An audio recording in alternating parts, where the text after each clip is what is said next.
Salve, meu povo! Em nossa última videoaula, atividade 51, publicada lá no site Matemática e Afins, nós lembramos os 70 anos de Declaração Universal dos Direitos Humanos, texto aprovado em Assembleia Geral da ONU lá em 1948.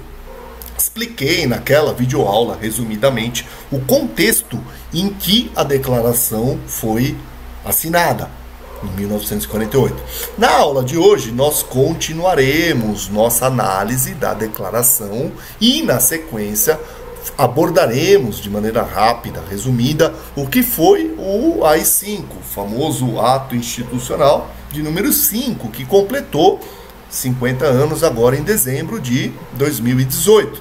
Acho que todos sabem que o AI-5 foi um conjunto de normas que representaram uma escalada autoritária do regime militar, suspendendo várias garantias e vários direitos políticos e individuais.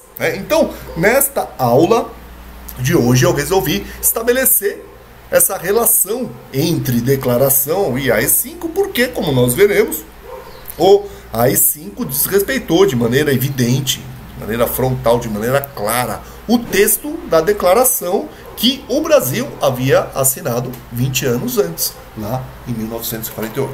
Certo? Podemos dizer que, de todos os princípios fundamentais presentes na declaração, o mais fecundo, sem dúvida nenhuma, é o princípio da igualdade em dignidade. Ou seja, esse princípio é o mais fértil, o que mais dá resultados, aquele que mais frutos acaba gerando. Isso porque, segundo a professora Christine Laserge, é a ideia de igualdade em dignidade o que fundamenta, o que estrutura o princípio da universalidade. Ou seja, os direitos humanos são universais porque a dignidade é para todos os seres humanos, independente de sexo, crença, raça, opinião ou mesmo cultura. Não por acaso, o princípio da igualdade em dignidade está presente desde o artigo 1º, que abre o documento afirmando expressamente que todas as pessoas nascem livres e iguais em dignidade e em direitos. E justamente por estruturar a noção de universalidade, o princípio da igualdade em dignidade alicerça, garante, sustenta também o reconhecimento do outro, da alteridade, daquilo que é diferente, daquilo que é distinto. Portanto, segundo a declaração, ninguém pode sofrer maus tratos ou perseguição por ser diferente ou por pensar diferente. Então, o princípio da igualdade em dignidade, ele depende fundamentalmente do respeito ao outro, do respeito àquilo que é diferente. Certo? Ainda de acordo com Christine Laserge, por si só, a igualdade em dignidade rejeita, exclui de antemão os expedientes da pena de morte, da tortura e da escravidão. Ou seja, se todos são iguais em dignidade, ninguém pode sofrer tortura, ninguém pode ser escravizado e ninguém pode sofrer a pena máxima, a pena capital, a famosa pena de morte. Certo? Aí vem o aluno e pergunta: certo, professor, até aqui entendi tudo que você está falando aí desse negócio da declaração, mas o que esse troço todo tem a ver com o tal do AI-5? Você citou lá no começo da aula. O que uma coisa tem a ver com a outra? Para responder essa pergunta, nós precisamos começar analisando o contexto em que o AI-5 foi criado. Acho que todos vocês sabem que naquela época o Brasil vivia sob uma ditadura civil e militar, que fora inaugurada em 1964 pelo golpe que os militares deram lá no comecinho de abril de 1964, que instaurou esse período que ficou conhecido como ditadura militar. né? E naquele momento, né, o regime militar sentiu a necessidade de legitimar oficialmente o golpe que fora dado por meio de um ato institucional, né, que foi o primeiro dentre vários outros que a ditadura militar acabou criando a partir de então. Foi o ato institucional de número 1, que instituiu oficialmente a junta militar que dera o golpe no poder. Né? Então foi um conjunto de normas, né, o ato institucional de número 1, que deram legitimidade àquele governo que havia tomado o poder por meio daquele golpe no início, entre maio e abril de 1964. Certo? Mas o que eram, afinal de contas, nessa época, os tais atos institucionais? Resumidamente, os famosos AIs, foram vários AIs durante toda a ditadura militar, foram normas que os governantes militares criaram, né, naquela época para concentrar poderes e sufocar as oposições, suspendendo assim direitos civis, liberdades fundamentais, como as liberdades políticas e individuais, certo? Então eram normas autoritárias que o governo militar criava para concentrar poderes e sufocar as oposições. Até 1967 o governo militar havia criado 4 atos institucionais. O problema é que, justamente entre 67 e 68, observa-se no Brasil e no mundo, de uma forma geral, uma escalada das radicalizações. Radicalizações tanto de direita quanto de esquerda. Aliás, aquele contexto se assemelha bastante com o que nós vivemos hoje em dia, né? Diga-se de passagem. A direita institucional, aqui no Brasil, aqui estava no poder, foi endurecendo o regime por meio dos atos institucionais já mencionados e por meio também da própria Constituição de 67, considerada como semi-promulgada ou semi-outorgada. É uma Constituição que concentrou no Poder Executivo boa parte das decisões.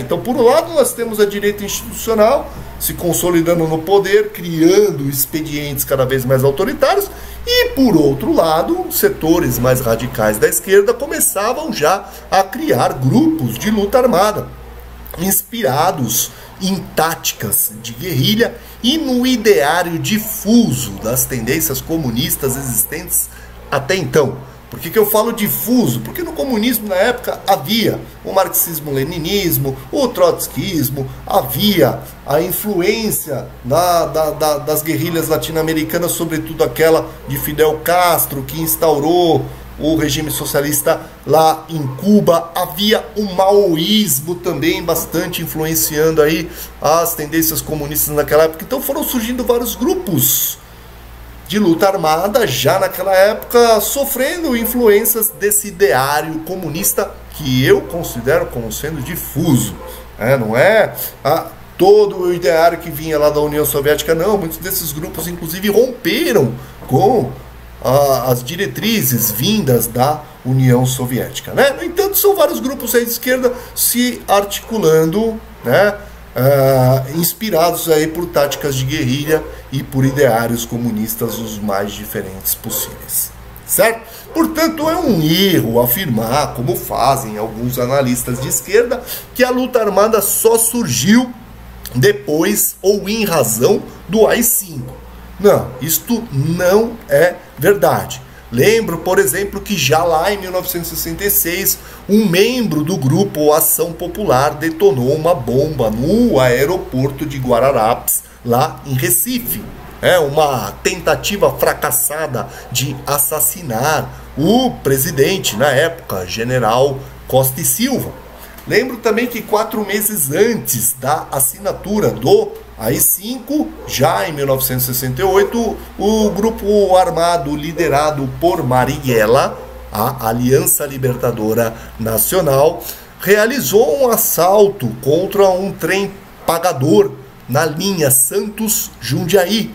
O objetivo desse assalto era obter fundos para o financiamento da Aliança Libertadora Nacional, grupo que estava começando suas ações revolucionárias, ações consideradas pelas forças institucionais objetivamente como sendo o quê? Subversivas, contra a ordem pública, contra a segurança nacional.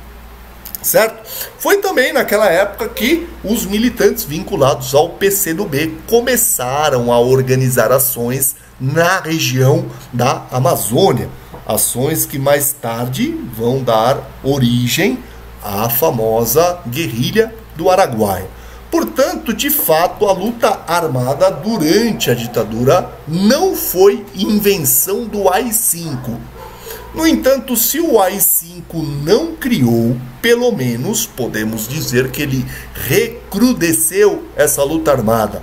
Ou seja, o AI-5 tornou essa luta armada mais intensa, pois ele fechou o cerco sobre as liberdades e dessa forma restringiu o leque de ações legais possíveis no enfrentamento ao regime. Certo? A partir de então, novos grupos armados de esquerda vão surgindo, enquanto os já existentes vão se consolidando. Mas por que, afinal de contas, o AI-5 é considerado assim tão importante? Por que ele pode ser considerado um divisor de águas no interior do regime militar? Resumidamente, podemos dizer que o AI-5 foi um dispositivo jurídico, ou seja, um conjunto de normas que suspendeu os direitos políticos e, por isso mesmo, como eu já disse lá no começo, representou uma radicalização autoritária dentro do próprio regime militar. Não por acaso, alguns analistas afirmam que o AI-5 teria sido um golpe dentro do golpe. Ou seja, ele intensificou o autoritarismo já vigente naquela época. Certo? Isso porque, por meio dele, por meio do AI-5, o presidente militar, é claro, nessa época todos os presidentes eram militares, adquire poderes enormes, como, por exemplo, poder de caçar mandatos políticos, adquire poder de suspender os direitos dos cidadãos. Por meio do AI-5, o presidente pode também legislar por meio de decretos institucionais, por meio de atos institucionais, como já havia fazendo há algum tempo. Ou seja, o presidente despreza absolutamente as prerrogativas do poder legislativo. Sabemos também que com o AI-5, o presidente passa a ter o direito de decretar estado de sítio quando bem entendesse. Lembrando que na vigência de um estado de sítio, os direitos e garantias dos cidadãos ficam suspensos. Tudo isso com o objetivo de supostamente defender a chamada ordem pública. Sobre o estado de sítio, também o princípio da divisão dos poderes deixa de existir. Isso porque os poderes legislativo e judiciário se submetem inteiramente ao executivo, que passa a imperar de maneira absoluta. Como se não bastasse tudo isso, o AI-5 feriu garantias civis elementares, como por exemplo o direito ao habeas corpus. Quero que vocês prestem muita atenção a essa expressão, que ela é fundamental na nossa videoaula de hoje. De maneira bem resumida, o habeas corpus é o direito que o sujeito, vítima de ação abusiva de uma autoridade, possui de responder legalmente em liberdade. Ou seja, o habeas corpus está ligado diretamente ao direito de liberdade das pessoas. É uma forma de proteção da liberdade garantida a todos. Conclusão, podemos dizer o quê? Que com o AI-5, os acusados de crimes contra a segurança nacional, ou seja, todos os crimes que supostamente ameaçavam as forças institucionais e a dita ordem pública, ou seja, os acusados de crimes políticos em geral, com o AI-5 perderam o direito de fazer a sua defesa em liberdade. A simples acusação já virava punição. Então, com a suspensão do direito de habeas corpus aos acusados de crimes políticos, nós temos uma invasão, uma afronta direta ao princípio da liberdade. Um dos fundamentos básicos aí da declaração dos direitos humanos. Por tudo isso, para finalizar, concluímos o quê? Que o AI-5 afrontou diretamente o texto da Declaração Universal dos Direitos Humanos, aprovado na ONU lá em 1948, um texto que inclusive o Brasil havia assinado, volto a recordar. Por que AI-5 e declaração não se bicam? Por que eles não se dão bem? Primeiro porque a declaração afirma que os direitos humanos são indissociáveis, ou seja, a suspensão dos direitos políticos, prevista lá no AI-5, por si só compromete o exercício de todos os outros direitos, individuais e ou coletivos. No entanto, o AI-5 afronta a declaração principalmente porque ele fere a igualdade em dignidade, princípio que, como vimos, é o mais fecundo da Declaração de 48. Fecundo porque, dentre outras razões, ele fundamenta o princípio da universalidade, como nós já vimos, ou seja, todos devem ser iguais em dignidade, certo? Então, o princípio da igualdade e indignidade, ele estrutura, ele fundamenta, ele baseia o princípio da universalidade. Como vimos também lá no começo da aula, Cristina Lacerda afirma, que por si só a igualdade em dignidade alicerça, sustenta o reconhecimento do outro, a alteridade, o reconhecimento daquilo que é distinto, daquilo que é diferente. Ora, se o AI-5 suspendeu as liberdades políticas de quem pensava ou era diferente, ele feriu diretamente o princípio da igualdade em dignidade. Ele feriu diretamente a dignidade humana, não reconhecendo ao diferente o direito dele pensar ou de defender o seu próprio ponto de vista. Além disso, é importante lembrar que ao suspender o direito de habeas corpus, o dispositivo jurídico do AI-5 retirou do indivíduo a possibilidade de se proteger de um possível abuso do poder, privando o indivíduo de liberdade antes mesmo dele poder se defender. Resumindo, galera, ao suspender as liberdades políticas, o direito ao habeas corpus, ao ferir a alteridade, o direito que o outro tem de ser diferente, e ao ferir o princípio da liberdade de expressão, o AI-5 obviamente atingiu em cheio o princípio da igualdade em dignidade. E ao ferir esse princípio, feriu frontalmente a própria declaração. Certo? Me despeço de vocês pedindo para que esse passado tenebroso tenha ficado para trás. Pedindo, nesse final de ano para o nosso bom Deus, que esse passado não se repita jamais. Certo? Beijos a todos e feliz 2019. Seja lá o que esse ano venha a ser. Beijos.